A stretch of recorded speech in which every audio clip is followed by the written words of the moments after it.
வணக்கம். இந்த வீடியோவில் வந்து பார்த்தீங்க அப்படின்னா கிராம உதவியாளர் வேலைக்காக கேட்கப்படக்கூடிய மிக முக்கிய கேள்விகள் இன்டர்வியூவில் என்னென்ன கேட்பாங்க அப்படின்னு சொல்லி தான் பார்க்க போகிறோம். ஸோ இந்த கேள்வி கண்டிப்பாக வந்து கேட்காம இருக்க மாட்டாங்க. 38 மாவட்டத்துலேயும் குறைஞ்சது ஒரு 30 மாவட்டத்துலையாவது இதில் இருக்க பாதி கேள்விகள் 38 மாவட்டத்துலையுமே இந்த கேள்வி கேட்பாங்க. ஸோ அதுக்கான வீடியோ தான் இந்த வீடியோ. ஸோ கண்டிப்பாக பாருங்கள். ஸோ கிராம உதவியாளருங்கிற வில்லேஜ் அசிஸ்டண்ட்டுக்கு என்னென்ன மாதிரியான கேள்விகள் கேட்குறாங்க அப்படின்னு சொல்லி பார்க்குறதுக்கு முன்னாடி நம்ம ஒரு பிடிஎஃப் மாதிரி ஒன்று ரெடி பண்ணியிருக்கோம். அதாவது என்னென்னா நம்ம வருவாய்த்துறை சார்ந்த கட்டுரைகள், அதே மாதிரியே அதில் இருக்கக்கூடிய வார்த்தைகளுக்கான மீனிங்கு, எந்த மாதிரியான கேள்விகள் 2022 கேட்டாங்க, ஸோ அதுக்கான புக்கு, ஸோ எல்லாமே ரெடி பண்ணியிருக்கோம். ஸோ உங்களுக்கு வேணும் அப்படின்னா வாட்ஸ்அப்பில் வந்து 7598401009 இதுக்கு வந்து வில்லேஜ் அசிஸ்டன்ட் மெட்டீரியல்னு மட்டும் மெசேஜ் அனுப்புங்க. மற்ற டீட்டெயில்ஸ்லாம் அதில் சொல்கிறோம். சரிங்களா? சரி, வாங்க நேரடியாக வீடியோக்குள்ளே போயிடலாம். ஸோ மிக மிக முக்கியமான கேள்விகள், இந்த கேள்விகள் எல்லாருக்குமே கேட்பாங்க. ஸோ உங்கள் பேர் என்ன அப்படிங்கிறது இன்டர்வியூ பேனலுக்கு நீங்கள் போனீங்கனாலே கேட்கக்கூடியது. நீங்கள் எழுது தேர்வு போனாலும் மேலே எழுத சொல்லுவாங்க. உங்கள் பேர் எழுத சொல்லாட்டினா கூட மற்ற டீட்டெயில்ஸ் கேட்பாங்க. ஸோ இன்டர்வியூன்னு போயிட்டீங்கனாலே இது நார்மலாக இருக்கக்கூடிய, இதெல்லாம் ஒரு கேள்வியான்னு சொல்லி எடுத்துகிட்டு வந்திருக்கேன்னு நினைக்காதீங்க. ஸோ நார்மலாக ஃபஸ்ட்லேருந்து எப்படி ஆரம்பிப்பாங்க அப்படிங்கிறதுக்காக தான் இந்த ஒரு வீடியோ. ஸோ உங்கள் பேர் என்னன்னு கேட்பாங்க, உங்கள் ஊர் என்னன்னு கேட்பாங்க, என்ன படிச்சிருக்கீங்க அப்படின்னு கேட்டுட்டு இந்த 3வது கேள்வியிலேருந்து தான் ட்விஸ்ட்டே ஆரம்பிக்கும். ஸோ நீங்கள் வந்து ஒரு பிஇ முடிச்சிருக்கலாம், எம்எஸ்சி முடிச்சிருக்கலாம், அல்லது எம்காம் முடிச்சிருக்கலாம், சம்திங் நீங்கள் பிஹெச்டியோட முடிச்சிருக்கலாம். ஏன்னா அவங்கள அப்ளை பண்ணக்கூடாதுன்னு இல்லை இல்லையா? ஸோ முடிச்சிருக்கலாம். அதை முடிச்சுட்டு இது ஒரு 10ஆம் வகுப்பு தரம், 10ஆம் வகுப்புக்கும் குறைவான தரம், எதற்காக இந்த பணியை சூஸ் பண்ணுறீங்கன்னு கேட்கலாம். சரிங்களா? ஸோ அந்த கேள்விக்கு நீங்கள் எப்படி ஆன்சர் பண்ணுங்கிறது நல்லா தெளிவாக தெரிஞ்சுட்டு போங்க. எம்காம் முடிச்சிருக்கேன், நீங்கள் எதுக்கு இந்த இதை சூஸ் பண்ணுறீங்க? இது வந்து 10ஆம் வகுப்பு தானே, நீங்கள் டிப்ளமோவோ 12ஆவதோ முடிச்சிருந்தா அது அதிகமாக இந்த கேள்விகள் கேட்க போகிறது கிடையாது. ஆனால் நீங்கள் ஒரு எம்காம், எம்இ, பிஇன்னு முடிச்சிருக்கீங்க, எம்எஸ்சின்னு முடிச்சிருக்கீங்கன்னா அந்த கேள்வி கண்டிப்பாக இருக்கும். 3வது கேள்விலேருந்து தான் ரொம்ப முக்கியம். இந்த மேலே இருக்க ஊர் என்னங்கிற கேள்வி, இதெல்லாம் ஒரு கேள்வியா அப்படின்னு நீங்கள் நினைக்கலாம். ஊர் அப்படிங்கும்போது அந்த மாவட்டத்தில் உங்களுடைய கிராமம் என்ன அப்படிங்கிறத கேட்கறதுக்காக தான் இது. சரிங்களா?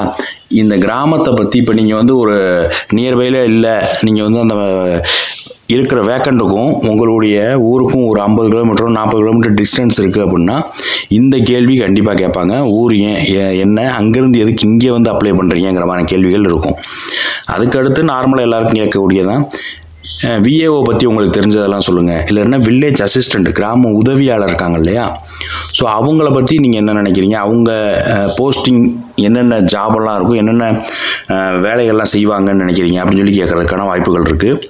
அப்படி இல்லைன்னா வருவாய்த்துறை, அதில் தாசில்தார் பற்றி, அதாவது இதில் என்னென்ன ஸ்டெப்பெல்லாம் இருக்குது, நீங்கள் யாருக்கு ரிப்போர்ட் பண்ணுவீங்க அப்படிங்கிற கேள்விகள் கேட்குறதுக்கான வாய்ப்புகள் இருக்குது. கோட்டாட்சியர்னால் என்னன்னு தெரியுமா? வட்டம் பெருசா, மாவட்டம் பெருசா, இல்லை வட்டம் மாவட்டத்துக்கு இடையில் ஏதாவது ஒரு இருக்கா அப்படின்னு சொல்லி கேட்குறதுக்கு நிறைய வாய்ப்புகள் இருக்குது. சரிங்களா?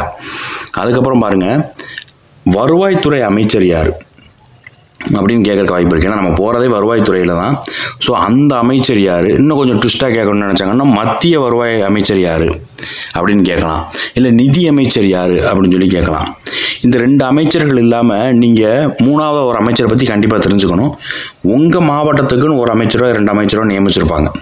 ஸோ அந்த அமைச்சருடைய பெயர் என்ன, அவர் எந்த தொகுதியிலேருந்து தேர்ந்தெடுக்கப்பட்டிருக்கார் அப்படிங்கிறத கண்டிப்பாக தெரிஞ்சு வச்சுக்கோங்க.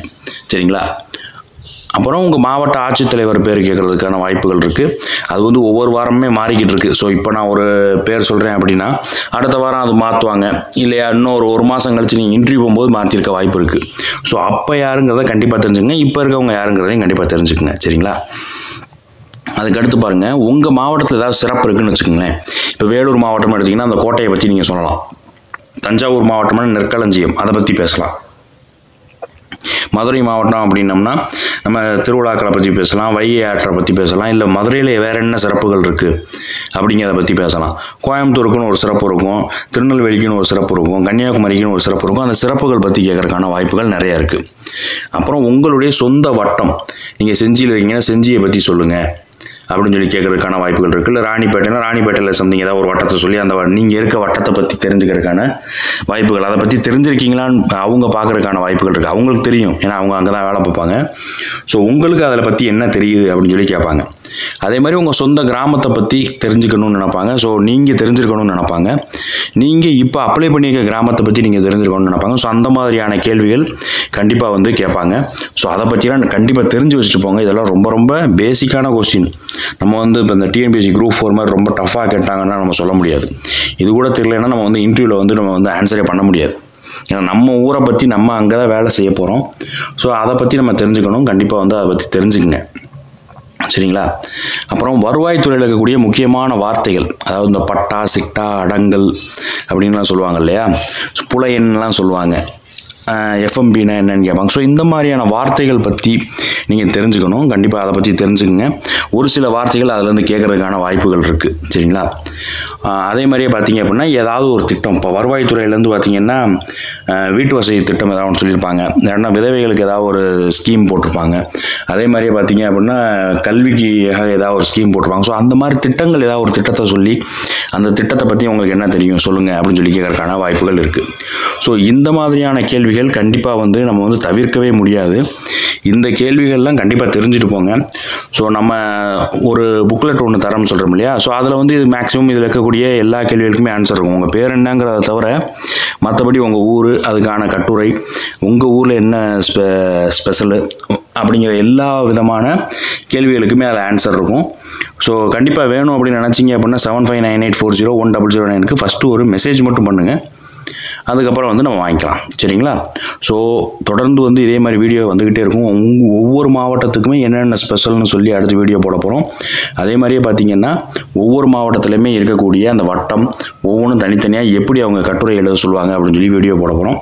ஸோ சப்ஸ்கிரைப் பண்ணி வச்சுக்கோங்க. உங்களுக்கு பிடிச்சிருந்துச்சு அப்படின்னா லைக் பண்ணுங்கள், ஃப்ரெண்ட்ஸுக்கு மறக்காமல் ஷேர் பண்ணுங்கள். தேங்க்யூ.